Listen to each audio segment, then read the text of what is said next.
The Fisherman and His Wife. There was once a fisherman who lived with his wife in a miserable little hovel close to the sea.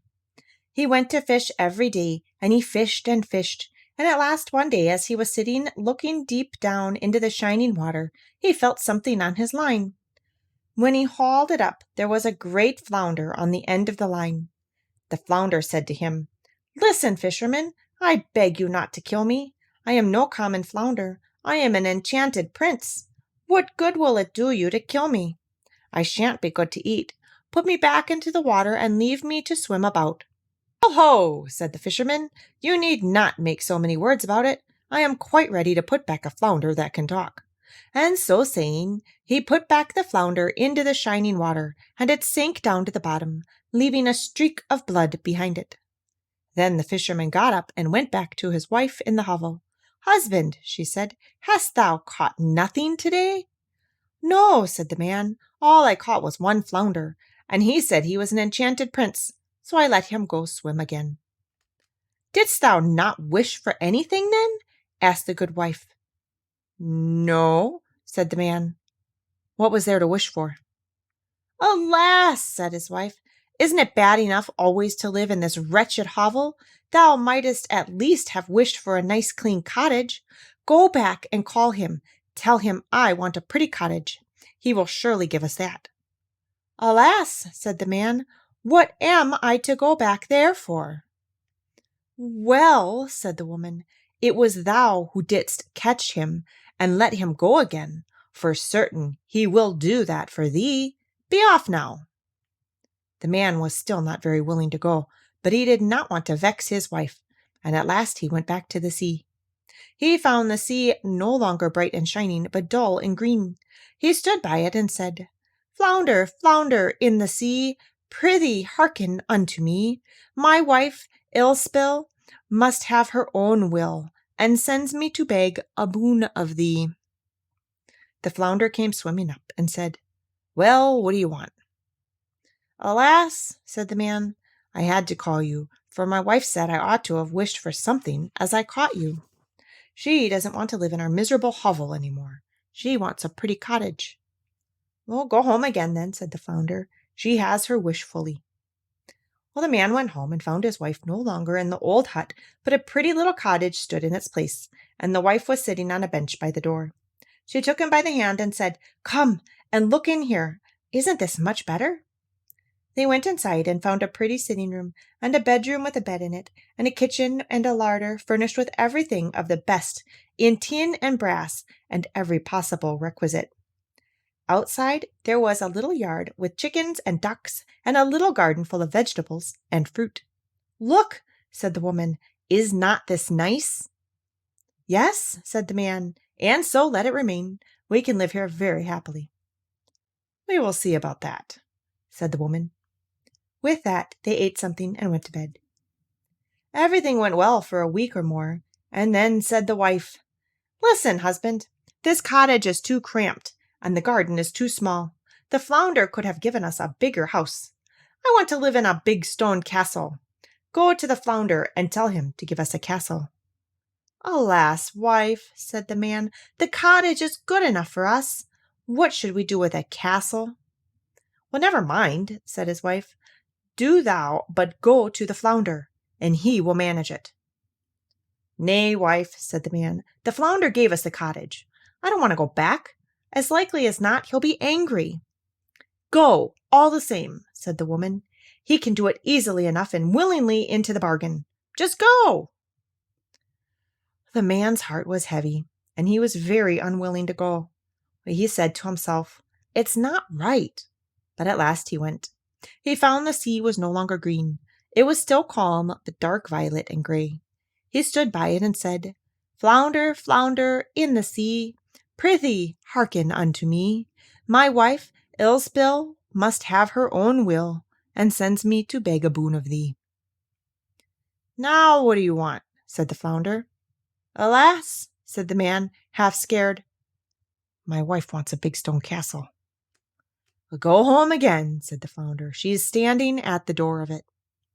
Well, then the man went away thinking he would find no house, but when he got back he found a great stone palace, and his wife standing at the top of the steps, waiting to go in. She took him by the hand and said, "Come in with me."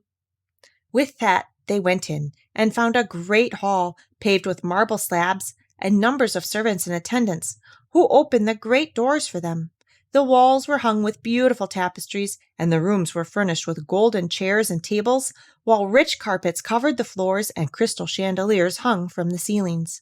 The tables groaned under every kind of delicate food and the most costly wines. Outside the house, there was a great courtyard with stabling for horses and cows and many fine carriages. Beyond this, there was a great garden filled with the loveliest flowers and fruit trees. There was also a park, half a mile long, and in it were stags and hinds and hares and everything of the kind one could wish for. "Now," said the woman, "is this not worth having?" "Oh, yes," said the man, "and so let it remain. We will live in this beautiful palace and be content."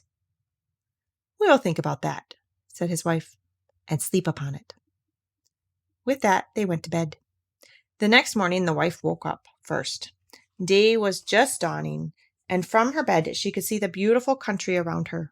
Her husband was still asleep, but she pushed him with her elbow and said, "Husband, get up and peep out of the window. See here now, could we not be king over all this land? Go to the flounder. We will be king." "Alas, wife," said the man, "what should we be king for? I don't want to be king." "Ah," said his wife, "if thou wilt not be king, I will. Go to the flounder. I will be king." "Alas, wife," said the man, "whatever dost thou want to be king for?" "I don't like to tell him." "Why not?" said the woman. "Go thou must. I will be king." So the man went, but he was quite sad because his wife would be king. "It is not right," he said. "It is not right." When he reached the sea, he found it dark gray and rough and evil-smelling. He stood there and said, "Flounder, flounder in the sea, prithee hearken unto me. My wife Ilsebel will have her own will, and sends me to beg a boon of thee." "Now what does she want?" said the flounder. "Alas," said the man, "she wants to be king now." "Go back. She is king already," said the flounder. So the man went back, and when he reached the palace, he found that it had grown much larger, and a great tower had been added with handsome decorations. There was a sentry at the door, and a number of soldiers were playing drums and trumpets. As soon as he got inside the house, he found everything was marble and gold, and the hangings were of velvet with great golden tassels. The doors of the saloon were thrown wide open, and he saw the whole court assembled. His wife was sitting on a lofty throne of gold and diamonds. She wore a golden crown and carried in one hand a scepter of pure gold. On each side of her stood her ladies in a long row, every one a head shorter than the next. He stood before her and said, "Alas, wife, art thou now king?" "Yes," she said, "now I am king." He stood looking at her for some time, and then he said, "Ah, wife, it is a fine thing for thee to be king. Now we will not wish to be anything more." "Nay, husband," she answered quite uneasily. "I find the time hangs very heavy on my hands. I can't bear it any longer. Go back to the flounder. King I am, but I must also be emperor." "Alas, wife," said the man, "why dost thou now want to be emperor?" "Husband," she answered, "go to the flounder. Emperor I will be." "Alas, wife," said the man, "emperor he can't make thee, and I won't ask him. There is only one emperor in the country. The emperor the flounder cannot make thee. That he can't." "What?" said the woman. "I am king, and thou art but my husband. To him thou must go, and that right quickly. If he can make a king, he can also make an emperor. Emperor I will be. So go quickly." He had to go, but he was quite frightened. And as he went, he thought, "Oh, this won't end well. Emperor is too shameless. The flounder will make an end of the whole thing." With that he came to the sea, but now he found it quite black, and heaving up from below in great waves. It tossed to and fro, and a sharp wind blew over it, and the man trembled. So he stood there and said, Flounder, flounder in the sea, prithee hearken unto me. My wife Ilsebel must have her own will, and sends me to beg a boon of thee. What does she want now? Said the flounder. Alas, flounder, he said, my wife wants to be emperor. Go back, said the flounder. She is emperor. So the man went back, and when he got to the door, he found that the whole palace was made of polished marble, with alabaster figures and golden decorations. Soldiers marched up and down before the doors, blowing their trumpets and beating their drums. Inside the palace, counts, barons, and dukes walked about as attendants, and they opened to him the doors, which were of pure gold. He went in and saw his wife sitting on a huge throne made of solid gold. It was at least 2 miles high. She had on her head a great golden crown set with diamonds 3 yards high. In one hand she held the scepter, and in the other an orb of empire.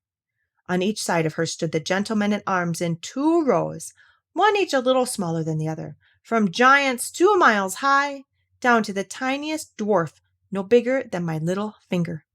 She was surrounded by princes and dukes. Her husband stood still and said, Wife, art thou now emperor? Yes, she said, now I am emperor. Then he looked at her for some time and said, Alas, wife, how much better off art thou for being emperor? Husband, she said, what art thou standing there for? Now I am emperor, I mean to be pope. Go back to the flounder. Alas, wife, said the man, what wilt thou not want? Pope thou canst not be. Well, there is only one pope in Christendom. That's more than the flounder can do. Husband, she said, pope I will be, so go at once. I must be pope this very day. No, wife, he said, I dare not tell him. It's no good. It's too monstrous altogether. The flounder cannot make thee pope. Husband, said the woman, don't talk nonsense. If he can make an emperor, he can make a pope. Go immediately. I am emperor, and thou art but my husband, and thou must obey. So he was frightened and went, but he was quite dazed. He shivered and shook, and his knees trembled. A great wind arose over the land. The clouds flew across the sky, and it grew as dark as night. The leaves fell from the trees, and the water foamed and dashed upon the shore. In the distance, the ships were being tossed to and fro on the waves, and he heard them firing signals of distress. There was still a little patch of blue in the sky among the dark clouds, but towards the south they were red and heavy, as in a bad storm. In despair he stood and said, Flounder, flounder in the sea, prithee hearken unto me. My wife Ilsebel must have her own will, and sends me to beg a boon of thee. Now what does she want? Said the flounder. Alas, said the man, she wants to be pope. Go back, pope she is, said the flounder. So back he went, and he found a great church surrounded with palaces. He pressed through the crowd, and inside he found thousands and thousands of lights, and his wife, entirely clad in gold, was sitting on a still higher throne, with 3 golden crowns upon her head, and she was surrounded with priestly state. On each side of her were 2 rows of candles, the biggest as thick as a tower, down to the tiniest little taper. Kings and emperors were on their knees before her, kissing her shoe. Wife, said the man, looking at her, art thou now pope? Yes, said she, now I am pope. So there he stood, gazing at her, and it was like looking at a shining sun. Alas, wife, he said, art thou better off for being pope? At first she sat as stiff as a post, without stirring. Then he said, Now, wife, be content with being pope. Higher thou canst not go. I will think about that, said the woman, and with that they both went to bed. Still she was not content. and could not sleep for her inordinate desires. The man slept well and soundly, for he had walked a great deal in the day, but his wife could think of nothing but what further grandeur she could demand. When the dawn reddened the sky, she raised herself up in bed and looked out of the window, and when she saw the sun rise, she said, "Oh, can I not cause the sun and moon to rise? Husband," she cried, digging her elbow into his side, "wake up and go to the flounder.